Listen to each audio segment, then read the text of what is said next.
O Jornal do Meio-Dia está de volta e nesta semana mais de 50 prefeitos de Mato Grosso participaram de um encontro em Brasília promovido pelo governo federal.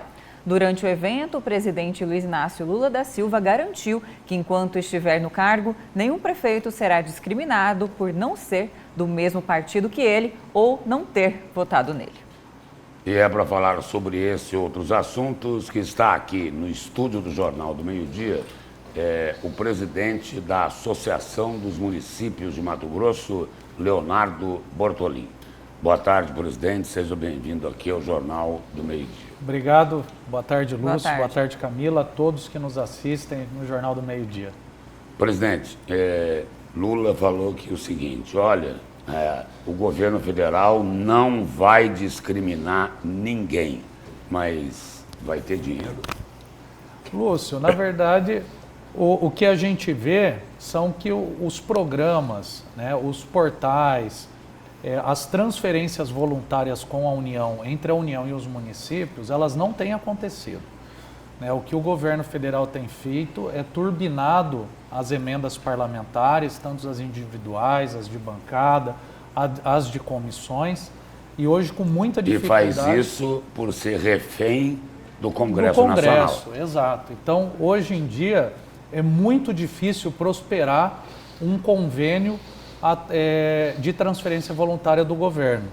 É claro que se tem programas estruturantes que são, na tese, são maravilhosos, como o PAC, mas que infelizmente lá na ponta, lá no município, dificilmente isso prospera.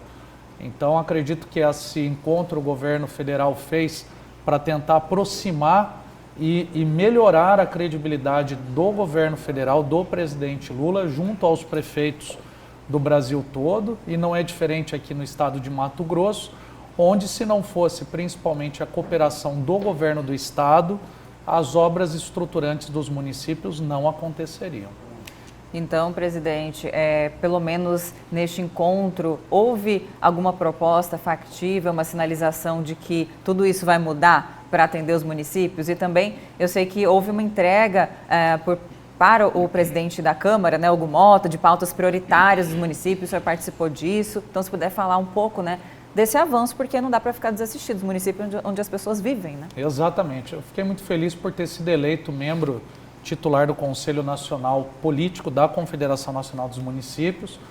E aí nós aprovamos a pauta prioritária que foi levada na terça ao presidente Hugo Mota e que vai, evidentemente, ganhar repercussão durante a marcha dos prefeitos a Brasília e durante todo este ano no Congresso Nacional. Então, nós vamos levar para a bancada federal presente no encontro que acontece na próxima terça essa pauta, pedindo apoio à PEC 66, que é a PEC da sustentabilidade fiscal, onde prevê o parcelamento das dívidas do município com a Previdência, com a União, aqueles que têm o regime geral, que prevê a fixação do teto no pagamento dos precatórios municipais, né, como também o apoio à PEC de autoria do senador Wellington Fagundes, que fala da atualização monetária dos repasses dos programas federais, porque o governo cria programas estruturantes importantes como o PENA e o PENAT, que são programas de alimentação escolar, do transporte escolar, só que não se atualiza o custo valor aluno,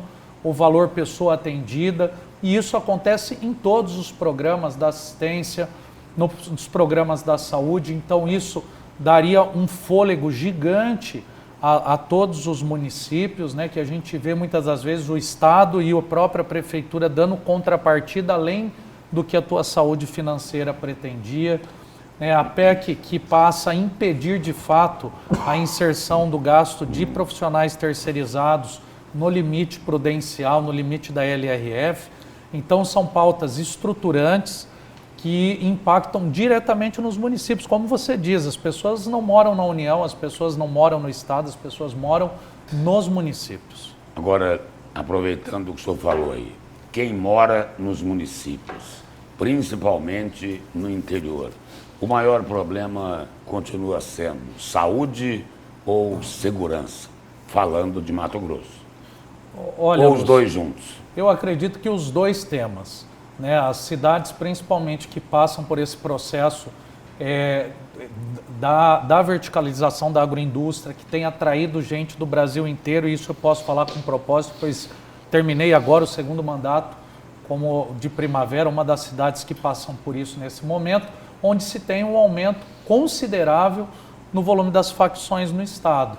Então eu acredito que o tema da segurança pública e o tema da saúde são os dois temas que vão nortear as grandes discussões de políticas públicas esse ano. E precisa de ter dinheiro para isso. Com certeza, você não estrutura a segurança pública, você não atende à saúde se você não tiver gestão, né? Se não tiver recurso. Presidente, como lidar com a situação complexa financeira que muitos municípios vivem? Cuiabá é o exemplo máximo disso, talvez, e Várzea Grande também. A própria prefeita afirmou que o município não tem essa capacidade de investimento. Qual que é a solução para isso? Porque parece que o governo federal não está passando os recursos devidos. Como que os municípios vão conseguir se socorrer? É uma pergunta complexa, mas assim, existe alguma solução prática? Olha, solução prática não existe, né? Agora, a nossa orientação hoje é a redução de despesas, todos os novos prefeitos fazerem uma análise profunda sobre as leis orçamentárias que foram aprovadas pelos gestores passados e conseguirem fazer a melhora na receita própria do município.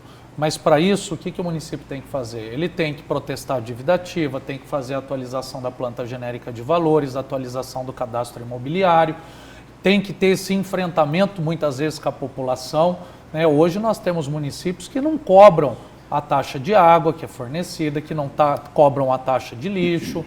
Então nós precisamos fazer com que os municípios comprem esse desgaste para poder aumentar a receita própria e que com isso ter dinheiro para fazer investimento, porque sobreviver de repasse de FPM e ICMS, isso aí não tem como, porque não sobra dinheiro realmente para investimentos. Agora, é necessário que cada prefeitura, e aí entra a MM num papel fundamental, auxiliar na captação de recursos, auxiliar na captação de convênios, junto ao governo do estado, junto ao governo federal, para que se tenha um mínimo de condições para os investimentos estruturantes. Presidente, uma última pergunta com foco em 2026.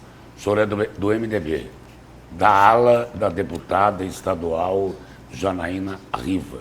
Qual a avaliação que o senhor faz sobre uma candidatura avulsa da deputada Janaína ao Senado da República? Pode dar certo? Pode, e acredito que tem tudo para dar certo, né? A candidatura da Janaína a Senado, ela é algo natural, né? Janaína, eu acredito que a Assembleia ficou pequena para o tamanho do que ela hoje representa, e na possibilidade de nós termos 2 vagas ao Senado, é claro que isso facilita a construção desse projeto que já se tornou natural, né? Então, acredito que esse ano o MDB vai fazer um trabalho de fortalecimento nas bases.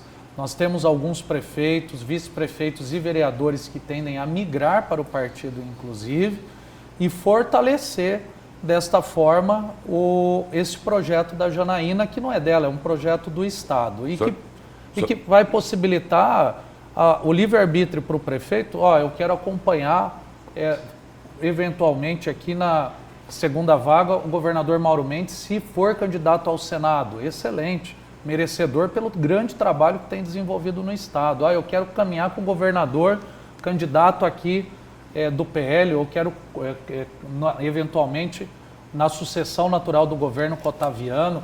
Então, eu acredito que ele vai dar condição dos candidatos a estaduais, dos prefeitos, escolherem aqueles que apoiam.